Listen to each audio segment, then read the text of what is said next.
Marwadi university మంచి భవిష్యత్తు కోసం తెలుగు విద్యార్థులు ఇష్టపడే university. Call 9059052378 9059052379.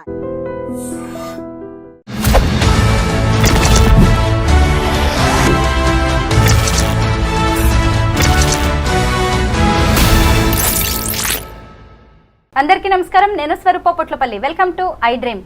Donald Trump America అధ్యక్షుడిగా రెండోసారి బాధ్యతలు చేపట్టిన తర్వాత తీసుకుంటున్న నిర్ణయాలు విదేశీయుల్లో గుబులు రేపుతున్నాయి. ప్రస్తుతం నాతో పాటు American studies expert Kannaganti Ramesh గారు ఉన్నారు. ఆయనతో మాట్లాడి వీసాలకు సంబంధించిన అనేక అప్డేట్స్ తెలుసుకుందాం. నమస్తే రమేష్ గారు. నమస్తే అండి. అనుకున్నట్టే అవుతోందండి. ఇంకా ట్రంప్ వచ్చాడంటే ఖచ్చితంగా వీసాల మీద అనేక రకాలైన డెసిషన్స్ తీసుకుంటారు అని అందరూ అనుకుంటూనే ఉన్నారు.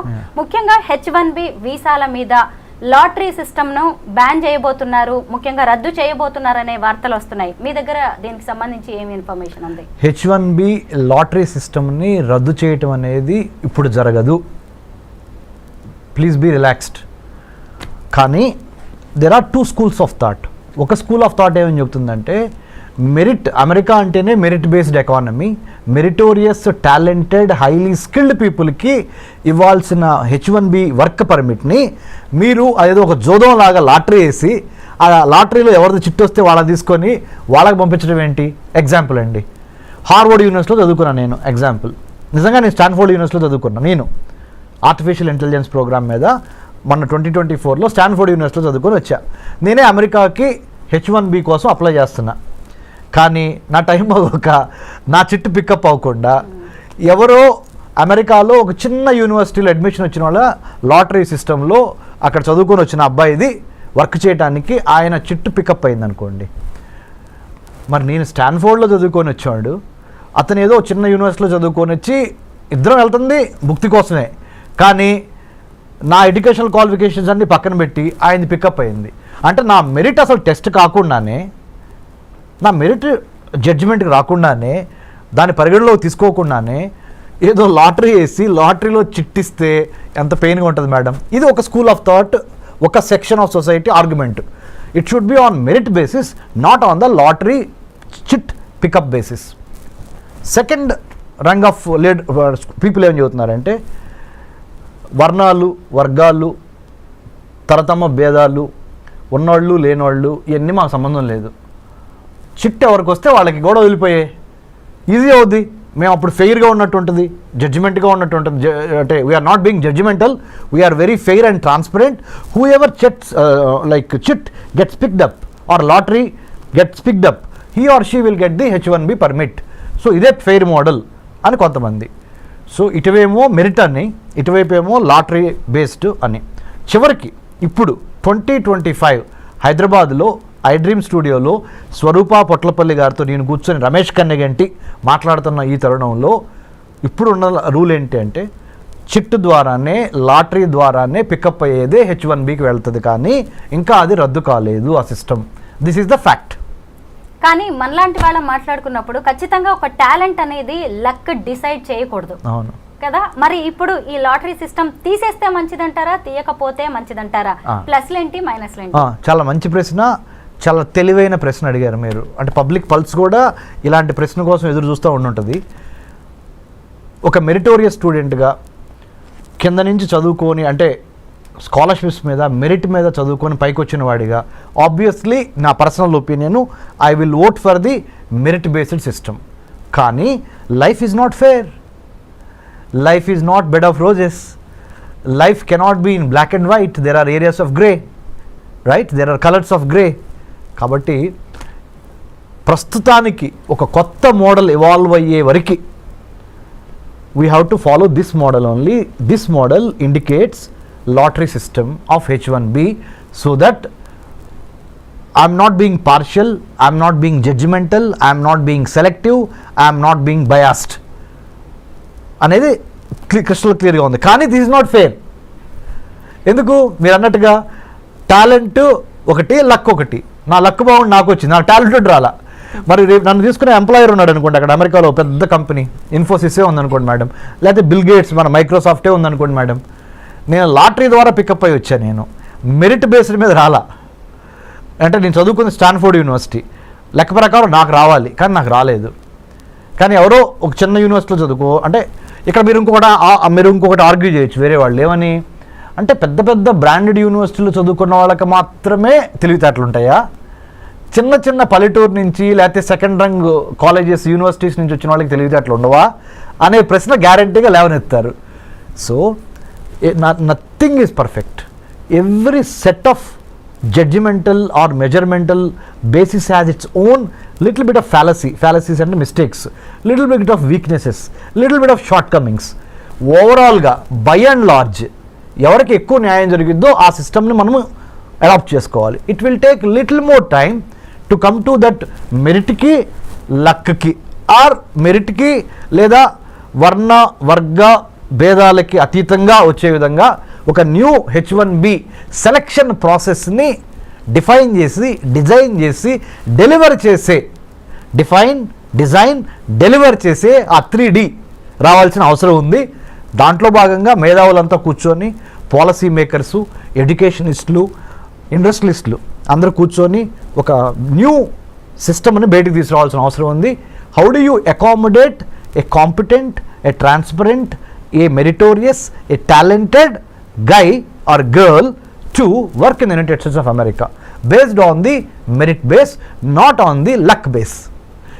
ఆ సిస్టానికి రావడానికి వీఆర్ ఇవాల్వింగ్. ఎందుకంటే Rome is not built over night కదా, తప్పులు జరుగుతూ ఉంటాయి, నేర్చుకుంటూ ఉంటాం, వాటిల్లో నుంచి ఇవాల్వ్ అయి వస్తూ ఉంటాం. ఐఎమ్ షూర్ స్వరూప గారు in the days to come in very near future I think United states customs and immigration agency will go in to that direction under the department of homeland security. H1B వీసాలో కొత్తగా ఏమైనా మార్పులు తీసుకొచ్చే chances ఉన్నాయంటారా? I think that's a smart question again. You know why?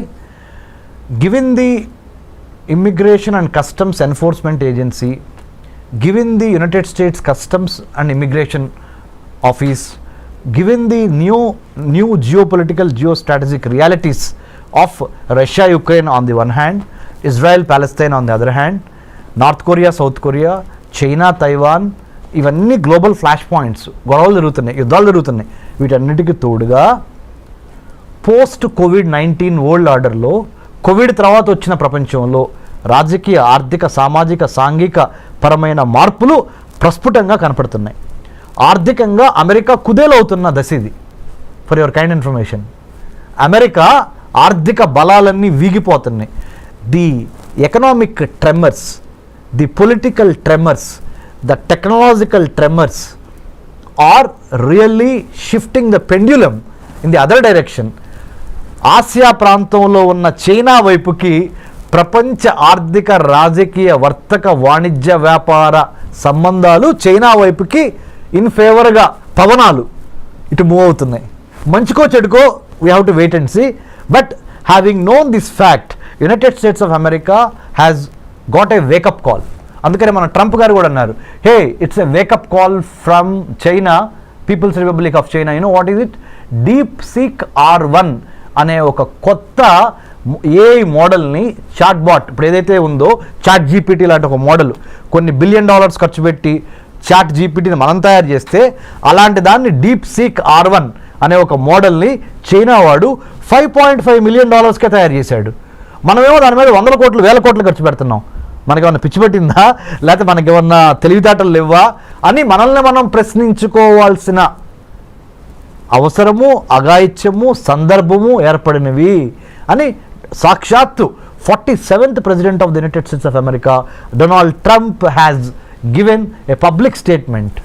అంటే China manufacturing స్పేస్ని, cyber స్పేస్ని, maritime స్పేస్ని, political స్పేస్ని, service sector స్పేస్ని ఆక్యుపై చేస్తుంది. ఎన్లార్జ్మెంట్, ఎంట్రాప్మెంట్, ఎన్సర్కిల్మెంట్ అనే 3 విధానాల ద్వారా ప్రపంచంలో ఉన్న వర్తక, వాణిజ్య, వ్యాపార, సాహిత్య, రాజకీయ రంగాల్లో, ఆర్థిక రంగాల్లో తనదైన ముద్ర వేసుకోవటానికి చైనా నడుం బిగించి ఎన్లార్జ్మెంట్, ఎంట్రాప్మెంట్, ఎన్సర్కిల్మెంట్ అనే 3 స్ట్రాటజీల ద్వారా చాప కింద నీరులాగా ప్రవహిస్తున్న తీరుని అమెరికా గ్రహించింది. అమెరికాతో పాటు ఇండియా గ్రహించింది. ఇండియాతో పాటు ఆస్ట్రేలియా, జపాన్, మిగతా దేశాలు కూడా గమనించినాయి.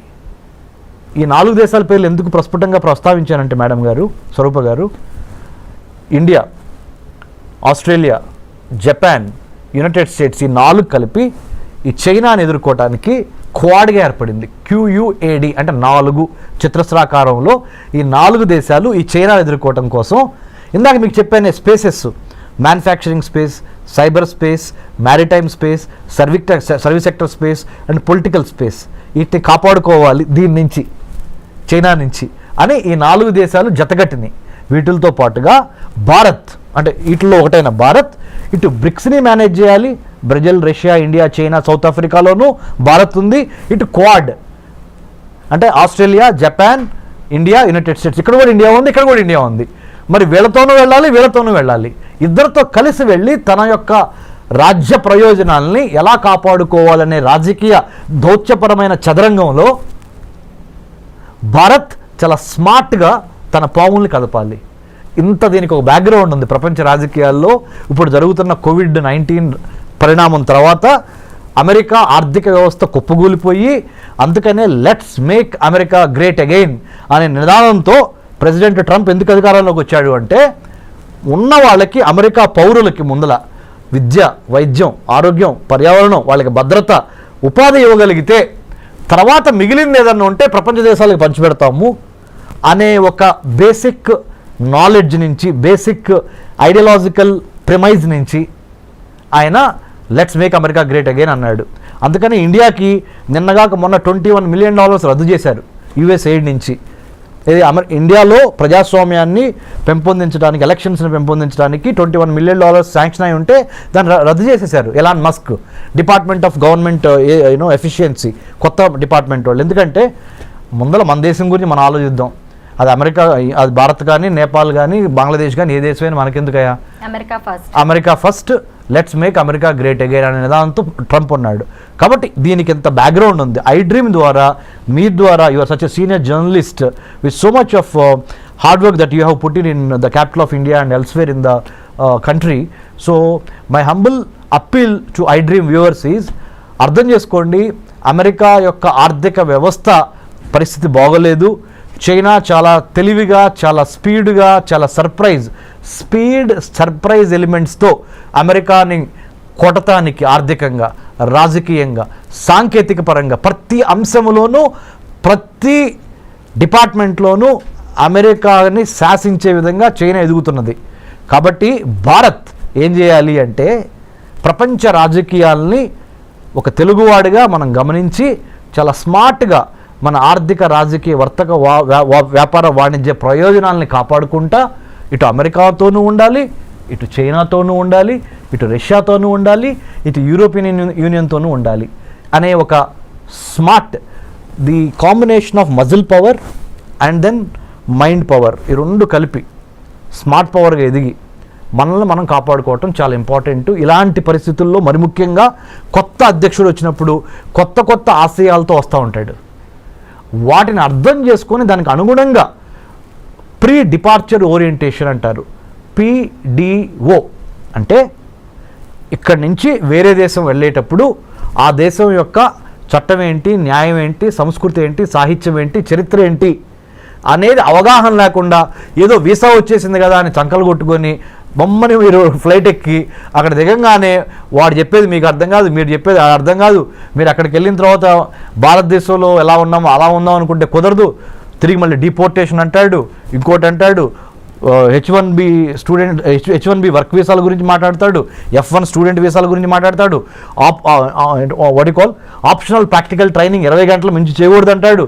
అర్థం కాక ఏం చేయాలి అర్థం కాక, ఇవన్నీ కాకుండా ప్రీ డిపార్చర్ ఓరియంటేషన్, PDO అంటే వేరే దేశంలోకి, మన దేశం నుంచి వేరే దేశంలో కాలు పెట్టబోయే ముందల అక్కడ చేయవలసిన అంశాలు ఏంటి, చేయకూడని అంశాలు ఏంటి, అక్కడ రాజకీయం ఏంటి, చరిత్ర ఏంటి, సాహిత్యం ఏంటి, వర్తకం, వ్యాపారం, వాణిజ్యం అక్కడ ఎలా జరుగుతుంది అనే దాని మీద మినిమం కామన్ సెన్స్తో, మినిమం హోంవర్క్తో ప్లాన్, ప్రిపేర్, పర్స్పైర్, ఇన్స్పైర్ అనే విధంగా మనం అక్కడికి వెళ్తే మంచిది.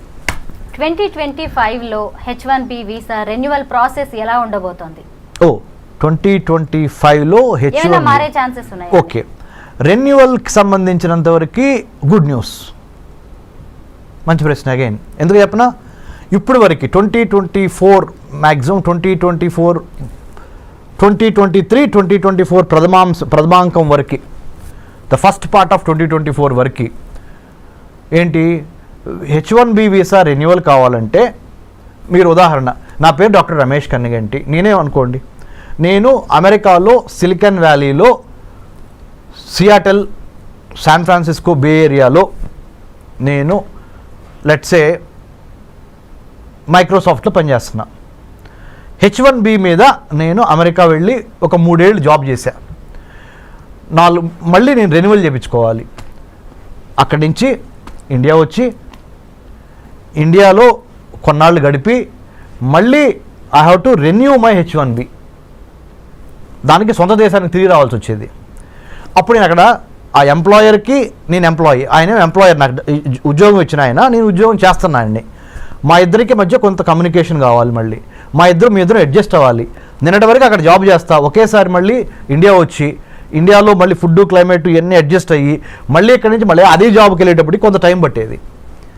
సో ఇదంతా ఎందుకు టైం వేస్ట్ బ్యాచ్ అని ప్రధానమంత్రి మోడీ గారు ఎప్పటి నుంచో అమెరికన్ ప్రెసిడెంట్ బైడెన్ని అడిగారు, ఇప్పుడు ట్రంప్ గారిని మొన్న కూడా అడిగారు, మీరు H1B రెన్యువల్ అమెరికాలోనే ఉండి మా భారతీయులకి రెన్యూ చేసుకునే అవకాశం ఇవ్వండి అనగానే వాళ్ళు ఒప్పుకున్నారు. ఇప్పుడు now they are going to give us the chance to renew our H1B by being in the United States of America. You don't need to come back to India. H1B visa మీద ఉన్న వారికి జన్మతః వచ్చే ఈ పౌరసత్వ రద్దు అనేది కూడా వాళ్ళ మీద ఎలాంటి ప్రభావం చూపించే అవకాశం ఉంది? అంటే H1Bని ఒక్క నిమిషం పక్కన పెడితే స్వరూప గారు, మొన్నటి వరకు 1789 జార్జ్ వాషింగ్టన్ ప్రథమ American president, 47th president of the United States of America Donald Trump ప్రమాణ స్వీకారం ముందల వరకు, అంటే జనవరి 2025 జనవరి 20 వరకు ఏంటంటే, ఆ దేశంలో కనుక ఒక ప్రెగ్నెంట్ లేడీ జన్మనిస్తే ఆటోమేటిక్గా అబ్బాయికి కానీ అమ్మాయికి కానీ ఆ అమెరికన్ పౌరసత్వం వచ్చేసేది. కానీ ట్రంప్ ఏం చేశాడు, అమెరికన్ పౌరసత్వం ఇవ్వటం ఈజీ, కానీ పౌరసత్వం ఇచ్చిన తర్వాత బెనిఫిట్స్ కూడా ఇవ్వాల్సి వస్తున్నాయి. ఆ బెనిఫిట్స్కి అయ్యే డబ్బులు ఖర్చు ఎంత అవుద్ది అంటే, when you are pregnant, you are coming and delivering a baby in my country, that is United States of America, the moment your baby is born on this land, he or she becomes a American citizen కదా. మరి American సిటిజన్ని మళ్ళీ protect చేసుకోవాల్సిన బాధ్యత ఎవరిది? నాదే కదా, అంటే being the American president. So దానికి అయ్యే ఖర్చు ఎంత, దానికి అయ్యే నా బరువు ఎంత, బాధ్యత ఎంత అని వాళ్ళు బేరీజ్ చేసుకొని, ఎందుకంటే ఆయన బిజినెస్ మ్యాన్ కదా, బేరీజ్ వేసుకొని నా వల్ల కాదు బాబు, ఇక నుంచి ఏం చేద్దామంటే అమెరికాలో వచ్చి అమెరికన్లో డెలివరీ అయిన ఏ బేబీకైనా 2-3 కండిషన్స్ పెడుతున్నా. తండ్రి కానీ తల్లి కానీ పౌరసత్వం అయినా అయి ఉండాలి, లేదా గ్రీన్ కార్డ్ అయినా అయి ఉండాలి, లేకపోతే మీకు మీ అబ్బాయికి కానీ అమ్మాయికి కానీ నేను ఇక్కడ పౌరసత్వం ఇవ్వలేను. మీరు ఏదో విజిటర్ వీసా మీద వచ్చి, స్టూడెంట్ వీసా మీద వచ్చి, J1 వీసా మీద వచ్చి, L1 మీద వచ్చి, M1 వీసా మీద వచ్చి ఇక్కడ మీరు మీ అబ్బాయి అమ్మాయి ఇక్కడ పుడితే మొన్నటి వరకు అయితే చెల్లింది పౌరసత్వం వచ్చేది, ఇప్పుడు నా వల్ల కాదు. Because America doesn't have that kind of money or that kind of wherewithal to protect your child, because I have to give you all the American సిటిజన్షిప్కి ఉన్న బెనిఫిట్స్ అన్నీ ఇవ్వాల్సి వస్తుంది. I'm not in a position for the time being. రేపొద్దున వేరే president వచ్చిన తర్వాత, president ట్రంప్కి ఇది సెకండ్ టర్మ్, ఫైనల్ టర్మ్, రేపొద్దున వేరే ప్రెసిడెంట్ వచ్చిన తర్వాత ఆయన మారిస్తే నాకు సంబంధం లేదు. నేను దిగిపోయే వరకు, అంటే 2025 నుంచి అనదర్ 4 years 2029 వరకు నేను మట్టికి మీకు అమెరికా పౌరసత్వం ఇవ్వలేను. బర్త్ రైట్ సిటిజన్షిప్ అనేది మీ బర్త్ రైట్ అని మొన్నటి వరకు అన్నారు కదా, అది ఇప్పుడు కాదు. మీకు బర్త్ రైట్ కావాలి, సిటిజన్షిప్ కావాలి అంటే అమెరికాలో కొన్ని కండిషన్స్ ఉన్నాయి. కండిషన్ నెంబర్ 1, భార్యాభర్తల్లో ఒకళ్ళకి పౌరులై ఉండాలి, అమెరికా పౌరులు. రెండో కండిషన్, కనీసం గ్రీన్ కార్డ్ అయి ఉండాలి. ఈ 2 కండిషన్స్ పెట్టారండి. Thank you so much Ramesh garu. Thank you స్వరూప గారు, థ్యాంక్ యూ వెరీ మచ్.